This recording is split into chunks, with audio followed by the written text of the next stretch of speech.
Hi friends, இன்றைக்கி நம்ம தக்காளி தொக்கு எப்படி செய்யறது பார்க்கலாம். வாங்க வீடியோக்குள்ளே போகலாம்.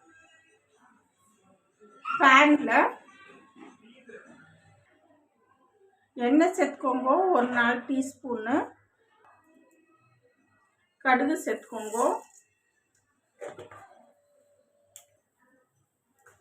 கடுகு பொரிஞ்சிருந்தோமே சீரகம் சேர்த்துக்கோங்க. பூண்டு,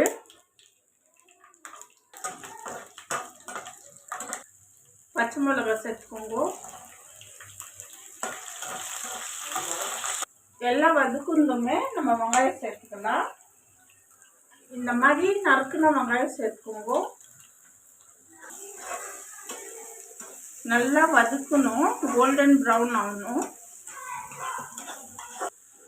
தேவையான உப்பு சேர்த்துக்கோங்க. கருவேப்பிலை சேர்த்துக்கோங்க.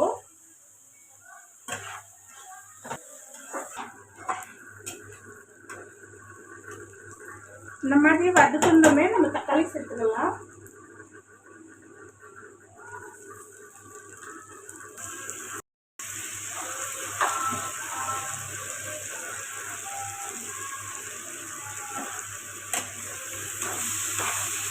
நல்லா தக்காளி நல்லா ஸ்மாஷ் ஆகணும், நல்லா வேகணும். 1/4 டீஸ்பூன் மஞ்சள் தூள் சேர்த்துக்கோங்க. ஒரு 1/2 டீஸ்பூன் சில்லி பவுடர் சேர்த்துக்கோங்க. 1/2 டீஸ்பூன் மல்லித்தூள் சேர்த்துக்கோங்க.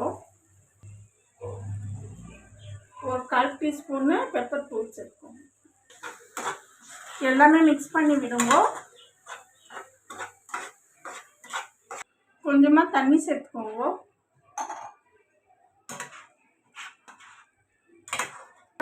இந்த மாதிரி எண்ணெய் பிரிஞ்சு வரணும். எண்ணெய் பிரிஞ்சு வந்து லாஸ்ட்டில் மல்லி எல்லாம் சேர்த்துக்கோங்க. இந்த வீடியோ பிடிச்சிருந்தா லைக் பண்ணுங்கள், ஷேர் பண்ணுங்கள், கமெண்ட் பண்ணுங்கள், சப்ஸ்கிரைப் பண்ணுங்கள். ஃபுல்லாக வீடியோ பாருங்கள். இந்த மாதிரி தக்காளி தொக்கு சேர்ந்து சமைச்சு பாருங்கள்.